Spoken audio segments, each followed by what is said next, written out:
and welcome to a brand new edition of the Red Mountain Express. This is episode 82. Is that right? Did we get that one right? 82?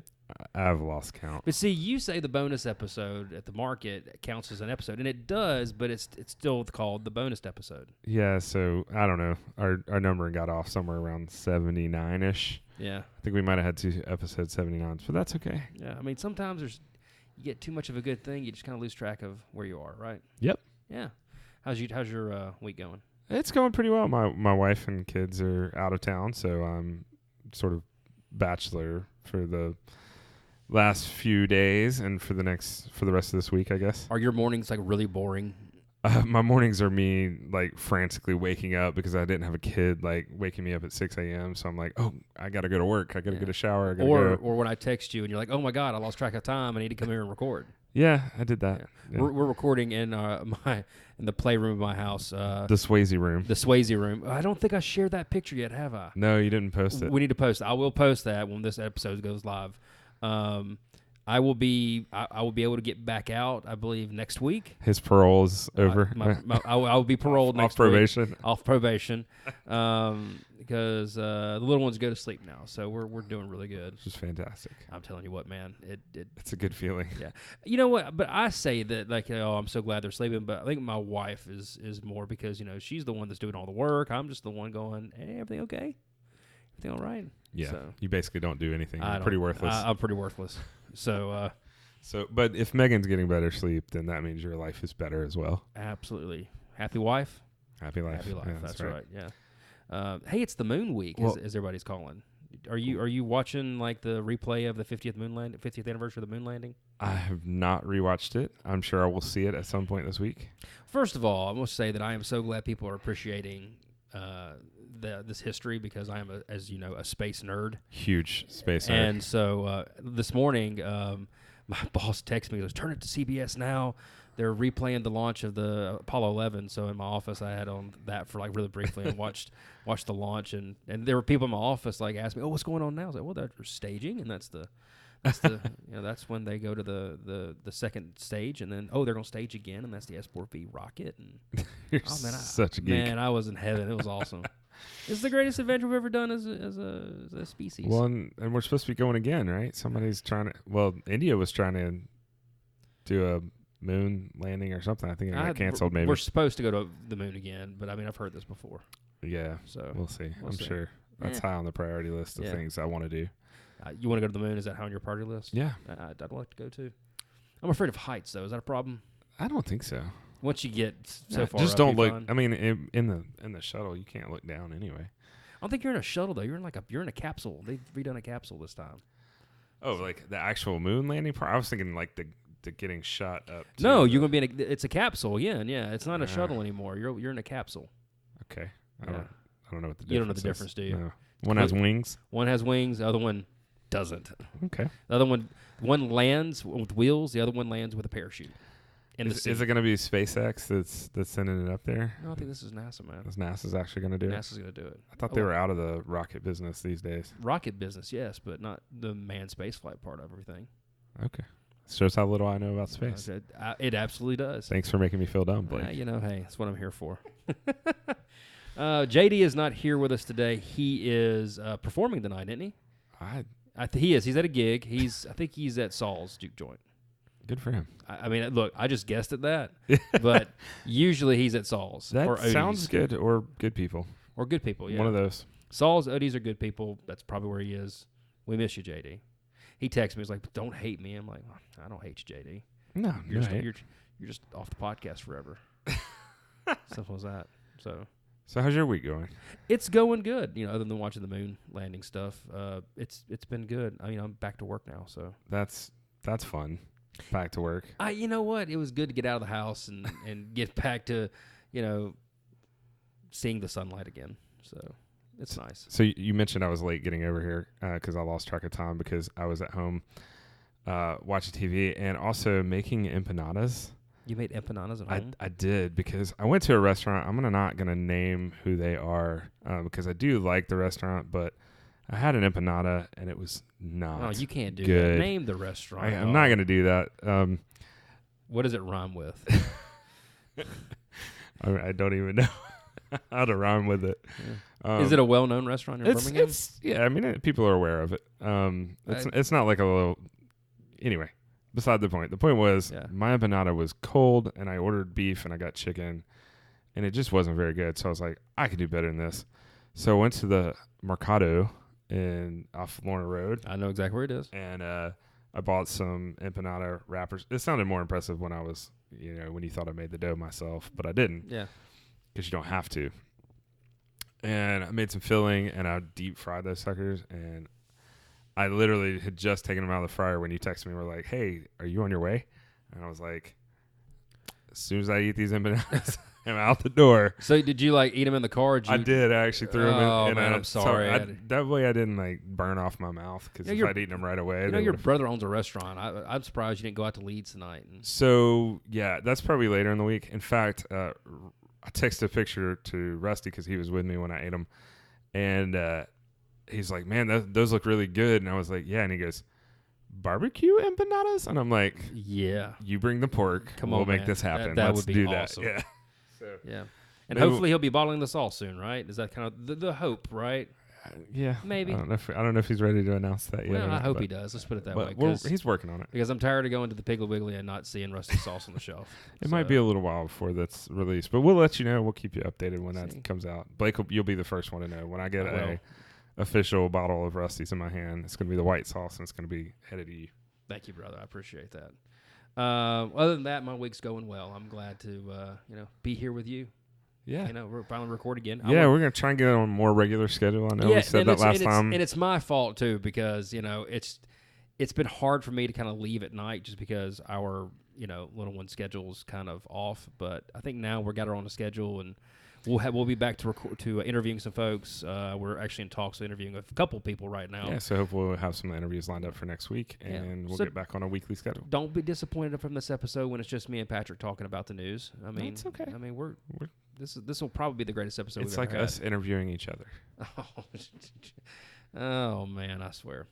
Let's talk about the news. You want to take a break first and hear from our sponsors, and then we'll come back? Sounds good. All right, let's do that. Beecham Woodworks is a locally owned and operated wood shop in Birmingham, Alabama, specializing in custom furniture and small home goods. Chris and Kanan Beecham create a wide variety of unique pieces of all sizes, ranging from cutting boards to farmhouse tables. Using wood sourced from Alabama sawmills, Beecham Woodworks creates affordable quality pieces that will be a one-of-a-kind fixture for your home. So support your local woodworker and visit redmountainexpress.com/woodworks or check them out on their Facebook and Instagram accounts. Beecham Woodworks, turning your house into a home. And we're back for the second half of the 82nd edition of the Red Mountain Express. SEC Media Days are happening right now. Out in Hoover. Yeah, in Hoover. Now, have you been by there and seen, on the Winfrey Hotel, they've put the SEC logo, and it says it just means more. It looks really, really awesome. So yeah, I guess I haven't really paid attention. I've probably been by there, but haven't really noticed it. I'm going to tell you what, they've been doing in the SEC Media Days. It was the Winfrey, and now it's the Hyatt. They've been doing it there forever. I think last year they were in Atlanta, and then they're going to head back to Atlanta next year, and then Nashville the year after that. Yeah. That's kind of upsetting. I mean, I hate that it's not here. I think people love coming here for it. It's been kind of a traditional thing, people coming in town. And a lot of local folks really love it because they go line up and try to get, Nick Saban's autograph if he's there or whatever. There was a picture of Steve Spurrier from a couple years ago at the Arby's. And I'm like, I know where that Arby's is. It's right next to the Galleria. Yep. Which I think is very That's funny. Hilarious. But yeah, so Steve Spurrier would eat at Arby's. He would, yeah. But Greg Sankey, who is the commissioner of the SEC, which is headquartered here in Birmingham, their due, he said that they will continue to have it sporadically in Hoover, but they want to kind of move it around the conference because it's a big conference. We have a huge footprint. I imagine at some point they'll be in St. Louis. I imagine. I'm surprised they haven't done it in New Orleans. I mean, you talk about Well, there's not really the Missouri. I mean, I guess that's close to LSU, but it's not New Orleans. Yeah, that'd be a great city to have a. I mean, it'd be fun. Yeah. I'd probably go down there for it, but it's not like. I guess it's close enough. I mean, Birmingham, there's not a team, obviously. Yeah, Nashville, there's not a team. I mean, Birmingham's Birmingham's Nashville, there is a team, but not Atlanta. Vanderbilt, yeah. We forget Vanderbilt. there's Vanderbilt in Nashville, man. Yeah, a football team. How many is there? Atlanta? There's no team in Atlanta. Yeah, that's. I guess it's close to Georgia. That would be good. So you're making no sense. All right, now. fine. Yeah, fine. New Orleans would be great. What did you were telling me? Kirby Smart said something today. So yeah, the interview started out with Kirby Smart today, and they asked him how he could beat Alabama, and he said, "Yeah, it's easy. Just take out their backup quarterback." Yeah, I said, take out their backup quarterback, right? Yeah, I mean, it's true. Like, yeah, no, I mean, like, you have to, losing the national championship had to be painful. There's no doubt about that. Absolutely. I wasn't in any pain. I was crying the whole time because it was so wonderful. I was at Disney World. Were you really? I was at Disney World. Scaring the life out of children. We had gone down for, we had gone down for Wesley's 5th birthday, and we had been at Disney all day, and I'm like, look, I'm watching this game. I don't care. So I had it on my phone, and I'm laying in bed. Oh, man. And wait. So let's go back. Why are you watching on your phone? Because they were asleep in the room. Man, you know what? Sometimes the kid's going to have to deal with it. And I was watching on my phone. Was there a hotel bar you could have gone to? I don't know, dude. I was like, I'm not moving because I have signal, and it's working. I'm watching the game on my phone. And Tua came in, and he threw that pass, and I about jumped out of the bed. I was like, it's like the loudest you can cheer without actually making any noise. Right. Like, oh my God. Oh my, yeah. Yeah. We had, I think Maggie was asleep in her crib, and we were watching that game. And when he threw that pass, it was called touchdown. I think I just was like, you know what? Screw the rules here at the house. You have to be quiet. And I jumped up and down and screamed and everything like that. And we woke her up. And Meg goes, you have to go in there and you have to put her down. I was like, with pleasure. Yeah. I was happy to do it. But, but it had to be painful to lose the national championship that way. But it was really painful for them to lose it again in the same, not the national championship, but the SEC championship game, in the same fashion. Just would flip the quarterbacks. Yeah, exactly. Yeah. Because Georgia dominated that game for a good 3.5 quarters, and then Alabama just kind of, snuck in there and won. Yeah, that's great. I actually watched highlights of that game this afternoon when I got home. I watch those highlights anytime I can watch those highlights. Yeah, exactly. So, but anyway, so SC Media Days, they're going to be moving to Atlanta and Nashville, and they'll be coming back to Birmingham at some point. Maybe they'll move it back downtown when they finish up with the stadium and they get the BJCC renovated and everything like that. So that'd be pretty cool. We'll see how that goes. Yeah, we'll see. Some sad news in a restaurant that I think me and you've actually went to together a couple times is Billy's in English Village. They've been there for like how long? 40 years. And wow, really? Yeah, 40 years. I had no idea they were there that long. Yeah, Billy's Sports Grill has been at their location after 40 years, and they are closing that location. Apparently, they were not able to negotiate or come to terms on a lease renewal with Barber companies. I'm assuming Barber wanted a lot more money for that space. Yeah, I mean that's a prime space, but there was a Mexican restaurant across the street that I don't even know if it's in business anymore. So, yeah, but if someone's been there for 40 years, you kind of maybe want to try to work that out. Yeah, I mean they've got other locations, right? There's Northport, which is of course in Tuscaloosa, and then they have the Liberty Park. Yeah. Which I think is, it was a nicer space, honestly. The one that in English Village was just a little bit kind of cramped to me. Like they had, it was almost like they had too many tables in there. Yeah, and you had like the downstairs, you had the little bar area with with the big screen TV that was kind of it's like a projection TV. Yeah. That was the standard definition and not the regular high definition. Man, and that's probably what killed them right there. Really, yeah. And then you had the upstairs part too. SDTV, yeah. And then they had that bar over there, the back bar. You know what I'm talking about? I do. Yeah. So that's a shame. I have to drive to Liberty Park now. They had some good food though. They had a burger. I've always enjoyed their food. It was never super convenient for me to get to eat really any of them. Yeah. But I have always enjoyed the food. I've eaten out of the one at Liberty Park a few times, and it's pretty solid food. Yeah. Never had anything bad there. So hopefully they'll continue in those locations and, maybe expand to some other locations. And we're going to announce that we will be leasing out that property and the Red Mountain Express Media Company headquarters, right? Something like that, no. How expensive do you think that property is? Oh man, I have no clue what real estate prices are, but I'm gonna go with not cheap. Certainly not cheap enough to be the Red Mountain Express media headquarters, especially in Mountain Brook, Because then it'd have to be free. Yeah, unless we get a whole lot of people to sign up for our Patreon account. Beach and Woodwork's gonna start shelling out some cash. That's some serious cash. Start selling some bookshelves, guys. So with one restaurant closing, there's always another one opening. And we've talked about this before, right when they announced this months ago. But there's a new restaurant opening up called the Preservery, and it's going to be in 5 Points South. And I believe it's in the space that in Fuego is it called Fuego or? I think it was just Fuego.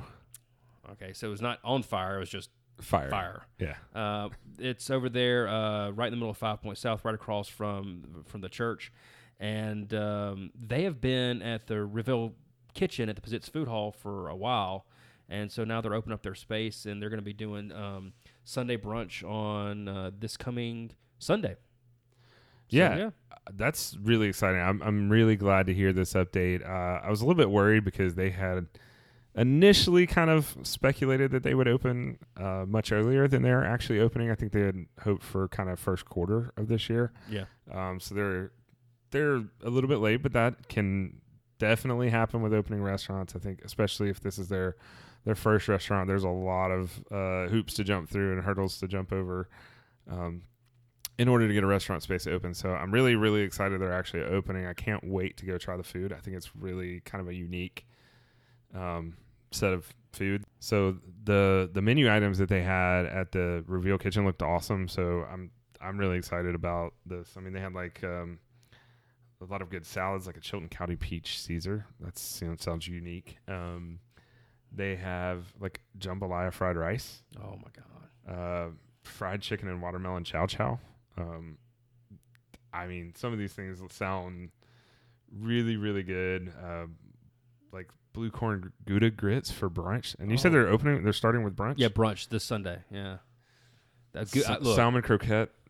I love eggs Benedict. I love Gouda. I love Gouda and I love grits. And you put those together, man. They're fantastic. The Cajun place right over by work. Yeah, Crazy Cajuns. Crazy Cajuns has some smoked Gouda grits that are. We were talking that awesome. To get off of this subject real quick, we were talking about that at work today because I love Cajun food. Like I like jambalaya and red beans and rice and anything of that nature. I love, and I was like, and I've been on a diet for the last 2.5 weeks. So we're going to talk about food the rest of the episode. Yeah. So like, I have discovered that. That all of Good Eats episodes are on the Food Network app. All of them? Even the new ones? No, the new ones don't come out for another... They don't debut that show till August. Okay. But every episode, all 13 seasons are online or on the app. And so I got the app on my Roku and turned it on, and like the first thing I just clicked on was Bowl on the Bayou where he makes gumbo, and then I was like, and then he made like red beans and rice on another one, and it's like pickled pork. Oh my, y'all, it was... So anyway, we're at work talking about that, and then I was like, I really want some Cajun food. Oh, yeah. And because they have really good jambalaya over at Crazy Cajuns. I like it. So anyway, but back to... Hold on real quick. Ahead. So speaking of Cajun food, I went and tried Cajun Boys and our Po' Boys. Was it good? It was pretty good. The bread was good. You can definitely tell they're bringing the bread in from New Orleans. It was really, really good. I split like a half alligator sausage, like I split with the other person. Like he got a roast beef po' boy and I got an alligator sausage. Who was this other person and why wasn't it me? His coworker. And why wasn't it me? I don't know. Does my phone not work or something? I don't know. I lost your number. Oh, you. I forgot you were back at work. I thought we were You've been friends. gone for like 4 weeks. So we'll go check it out. But they had some pretty... They have like half-price appetizers on Tuesday. So I'm like, yeah, let's do that because they have boudin balls. And I'm like, that's a no-brainer. Yeah. And fried alligator, which I also love. So it was pretty solid. I give it like a good B. Really? B grade, yeah. That's the thing about po' boys. The bread needs to be good because sometimes people make a po' boy and that bread is so hard. Oh, and dude, tough. if people just use French rolls, I'm like, no, that's not right. That's not the way you do it. The real stuff. So they had the right bread, and I want to go back and try some of their more Cajun sides, like their jambalaya and their red beans and rice and things like that. I just had po' boy and fries, and the fries were okay. That's probably why it got a B. The sandwich was good. You know, my wife and I are going to celebrate 6 years of marital bliss this Congratulations. Saturday. And so we have reservations to go to Gianmarco's, which one of my favorite restaurants in town, no doubt about it. However, as I have stated before, our children are really tough to get down at night. Now, my parents are coming to town, and they're going to be babysitting, but we have a feeling that this is not going to go down as planned. So I've been thinking about places to go to if this goes south quickly, and we may have to find something with Cajun flavor. Okay. So, I really want to go to Gianmarco's though, because yeah, that's hard to like set your expectation at Gianmarco's and then end up somewhere else. It is, because that's gonna be like, I was talking to a friend of mine today, and I was telling him I was going to Gianmarco's, and he's like, "Look, I've been to Highlands, I've been to all these places." He goes, "Gianmarco's is my favorite restaurant. It's fun, it's really good food, the atmosphere is great, and then if you go to the wine bar part, it's even better." So yeah, I haven't done that. I've only actually eaten there once, and it was pretty good though. What'd you get? Do you remember?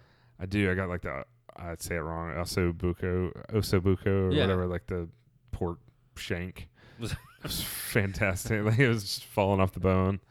I think I got the veal parmesan last time, and Also I'm gonna tell you what, they hammer that thing down and it covers a whole plate. I'm gonna need it to go box. And I didn't. No, I did. We had the tiramisu for dinner for dessert. It was fantastic. Anyway, so getting back to the preservery, because we just took a little sidebar here. Just real quick, the story on the Birmingham Business Journal says they'll have a vintage fill with a navy blue and copper color scheme. They'll have a 10-foot bar that will serve beer, wine, and Prohibition-era cocktails, which means bath water gin. Bath water gin? Well, like bathtub gin? Whatever, same thing. When people say Prohibition-era drinks, I'm like, what the hell are you fixing? Yeah, like, does that mean it came out of somebody's, like, basement or something? Did you strain that moonshine with a T-shirt? Is that what happened? Yeah. No, I mean, I get it. I assume these are, like, old style cocktails. Yeah. Speaking of cocktails, I went to your favorite place, the Collins Bar, the other day. It was good. I know I hate on that place, and I went there, and everything I got was great, but it's just the fact that they're going to tell you what you're going to drink just kind of bothers me. Yeah, there was a guy who ordered a Manhattan, and he ordered it like less sweet or something. The guy was like, "Let me tell you about this old rendition of a Manhattan that has it's not the way it works. The simple syrup replaced with something else." And like the guy's like, "Yeah, I don't have a drink. I need a drink. You make me the drink. I'll take the drink." This is a transactional relationship, okay? Yeah, I give you the order, you give me the drink, and I'm gonna give you money. Okay, I don't need a lesson.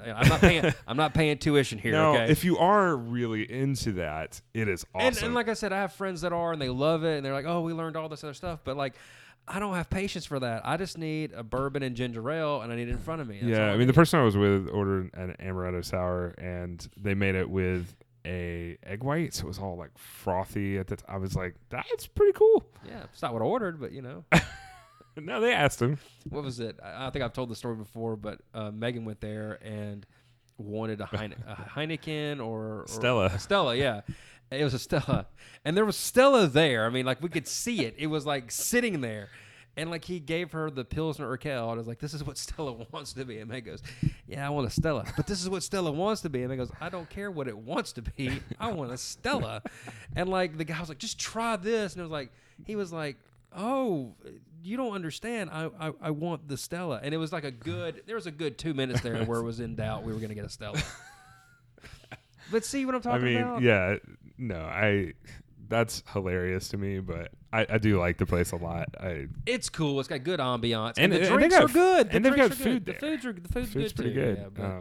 Yeah, but anyway, so the Preservery, they'll have an outdoor. Check it out. They'll have an outdoor fire pit as well that'll seat 60. So, I'm really looking forward to it. Fire pit in August, man. Right there. I don't know if they'll have that going in August, but hey, you want to go sit next to the fire pit? It's 95 degrees outside. How about we wait till November?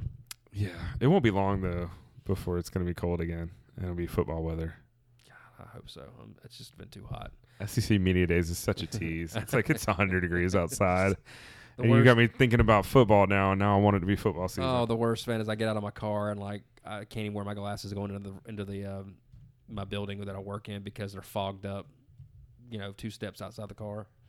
It's the worst thing ever. So another story I wanted to just mention, it's also kind of a follow-up, is the DC Blocks. Yeah, it opened up, yeah. Data center opened up. So the first phase, I think, of their data center opened up. They had Randall Woodfin was there. Kay Ivey was actually in town for that. The governor. So that's pretty cool. I'm actually really excited about this. I think this is another great addition to Birmingham.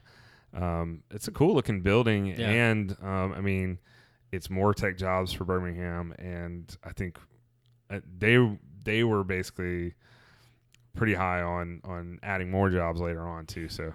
And, they came in quickly. I mean, this is something that developed in the last year, and this wasn't something that has been planned and just kind of labored over. I mean, they came in and did the work, and they're hiring folks. So yeah, I mean, it's a $785 million data center. I mean, that's a lot of money getting pumped right into the economy absolutely. here. So yeah, it's a good one. Follow up from last week. We talked about the Birmingham Zoo and the expansion that happened. So right after that, we went to the zoo. Yeah. You texted me a picture of the entranceway. It is awesome. And actually, right after that, my wife went to the zoo, and I didn't get to go because they went during the day.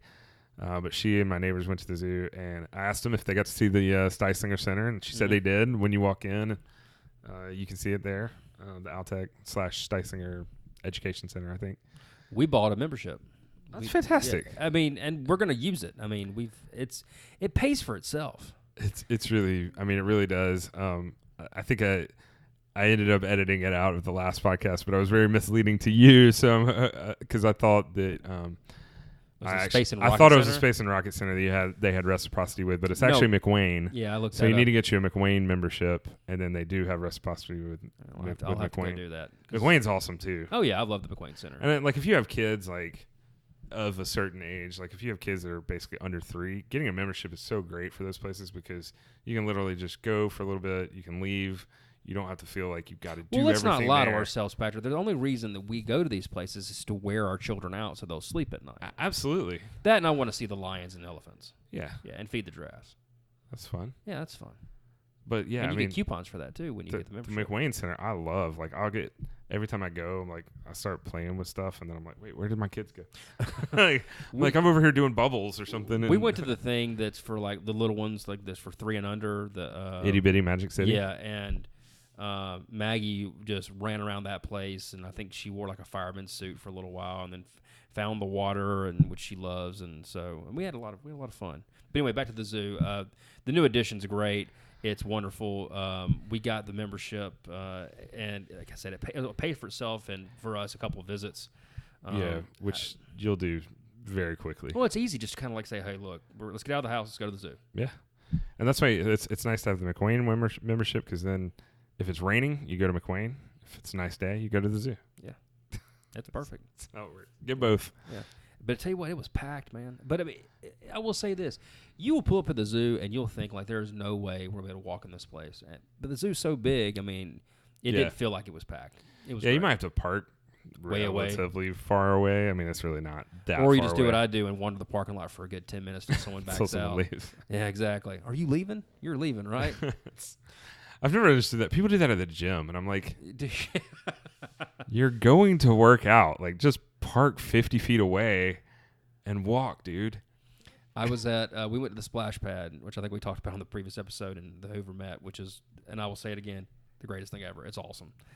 And we had the little one with us, and so me and her just sat in the car because she was sleeping, and it was cool in the car. And so I was just sitting there, just monitoring her, and someone knocked on my window. Hey, man, you leaving? No, I've got a little one here. And when I told him I wasn't leaving, the look on his face, he rolled his eyes, just and walked away. I'm like, sorry, bud. Sorry. Wish I. So if you're that guy and you're a listener to the podcast, yes. Sorry. Sorry. But anyway, so I always think that's funny. But that's all I got this week. Yeah, I was trying to think if there's anything else going on. I'm sure there is. I don't know that we've talked. Have we talked about KO Coco? No. So there's a new I don't know if Cuban, Caribbean. Don't look at me. I have no idea. Oh, so it's actually, I think the owner of the Collins Bar is one of the people involved, and it's rum bar and restaurants. No. See, I'm not a big rum fan. What? Just not a big rum fan. I just, That was my drink of choice back when I rum and Coke was drinking. I would drink Captain and Coke. But I do love rum in many, many forms. And this is coming. It's on First Avenue, and I think they just opened a couple of weeks ago, maybe. So the menu looks really good. They've got like mofongo and it does sound good with mashed up plantains. They've got or at least mofongo balls. So they're Cuban and South American cuisine. I like Cuban food though. This is we're going to offer this kind of half realism, half fantastical version of what we feel Cuban and South American cuisine is. So I think they're actually the story on BM Now, this is from a few days ago, said they were hiring. So if you're interested in a job, go check them out. Now you said who opened this place? So I think it's actually the same person who owns Collins Bar. So if you go in there and order like a Cuban sandwich, they give you a different sandwich. Like this is what a Cuban wants. And actually, that's kind of funny because one of their menu items is very similar to a Cuban, but it's not called a Cuban. What's it called? Hold on, let me find the menu. I don't look, and I won't say it again because I'm not hating on them. I just that one night it was just kind of funny. It was just and people have given me so much crap for saying things bad about the Collins Bar because people love that place. And I thought it was great, but give me the Stella, man. I wanted the Stella. I don't care what Stella wants to be. It's in Founder Station, and so they have a sandwich called a Media Noche, and that sandwich is cured ham. What's it called again? Media Noche. Media Noche? Yeah, so it's media night. Yeah. I don't know what that means. I don't speak the Spanish. But it's cured ham, roasted pork, Swiss cheese, pickles, and yellow mustard. I mean, it's a Cuban. Media Noche is a type of sandwich. I just Googled it. It's a type of sandwich which originated in Cuba, served in many Cuban communities in the United States, and is named because the sandwich popularity as a staple served in Havana nightclubs around or after midnight. So it's probably the proper name for a quote-unquote Cuban sandwich. Wait, let me finish. It consists of roast pork, ham, mustard, Swiss cheese, and sweet pickles. It is a close cousin to the Cuban sandwich. So basically what you're saying is it's what the Cuban sandwich wants to be. The chief difference being that the Media Noche is made on a soft, sweet egg dough bread similar to challah, whatever, rather than a crustier Cuban bread. Like the Cuban sandwich, the Media Noche is typically warmed in a press before eating. Well, it sounds pretty dang good to me. I would definitely thank you, eat Wikipedia, that. For that, by the way. It looks good, man. They have a Ropa Viejo, which is a beer-braised beef with roasted peppers, caramelized onions, and Gruyere cheese, and that sounds awesome to me, too. But they've got mofongo balls and ceviche and, grilled octopus, which I would try. Oh, you never had grilled octopus before? I have had it before. It's probably the only way I've enjoyed it was grilled. We had it in Orlando when I was down there, and it was fantastic. Yeah, so, the menu is not huge, but definitely sounds very, very tasty. So, and I believe Haller McGee is the chef there, and he's done, he was at Satterfield's, he opened Sky Castle, he did the Yard was the executive chef at the Yard and the Elitton Hotel, and now is at Ko Coco, and he just doesn't make bad food at all. Everything I've ever had that he's made has been awesome, so I expect it to be really good. What food wants to be. Not their slogan, but it could be. I've got the AL.com story, which I'll link to in our show notes, but it just says a fantastic realm of the 30s and 40s Cuba, before the revolution. Right. So we'll check that out because actually the food sounds fantastic, and I really want to go this week if I can get away with it. While the wife's out of town, I'm going to sneak down there and get some food. She doesn't listen to the podcast, so she'll never know. Don't tell her.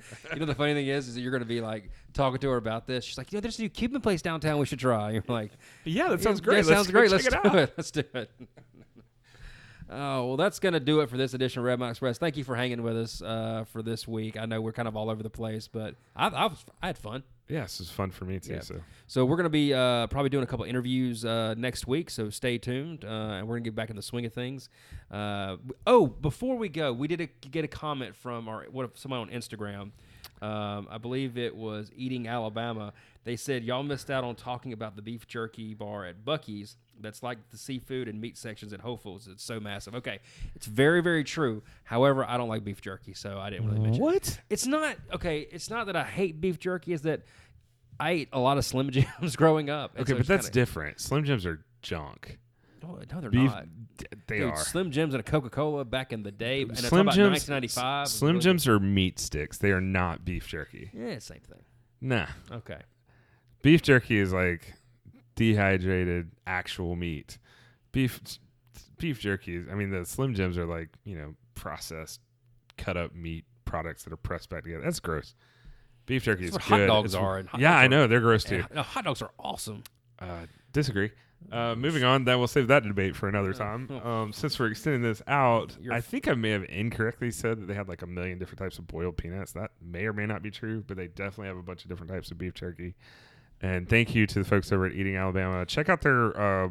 We'll link to their podcast. Their podcast. They've got a podcast and they've got a blog and Instagram. So and they need to come on the show. We I actually met them over Nick and Jenny. Is that right? Yep. So I met Nick at the there was a podcasters meetup at Gobber Brewery, and I met them and they are super nice and can't wait to hopefully maybe have them on the show. So Nick, Jenny, I know you listen to the podcast obviously because you comment. Give us a shout on Instagram or send us an email. See when you can get on the show. Yeah, we'll sit down and then since you are Eating Alabama, bring food because we're all hungry. So, okay, that's ending the show, right? We're done. I think we're done. We're done. Okay. Like I said, thank you for joining us for this edition of the Red Mountain Express. We'll be back next week with hopefully an interview with some cool folks. We're not going to announce that just yet, but we think it's going to be pretty cool, right? Yeah. Okay, good. Remember, you can check us out on Facebook, Instagram, Twitter. We also have our website at redmountainexpress.com, so go there for our show notes. We also have links to some of the stories we talked about here in this episode and all the previous episodes as well. You can go to redmountainexpress.com/listen now for all of our previous episodes. For Matthew Joyner and J.D. Baker and Patrick Tucker, who is actually here today, I am Blake Westbrook. We'll see you next week.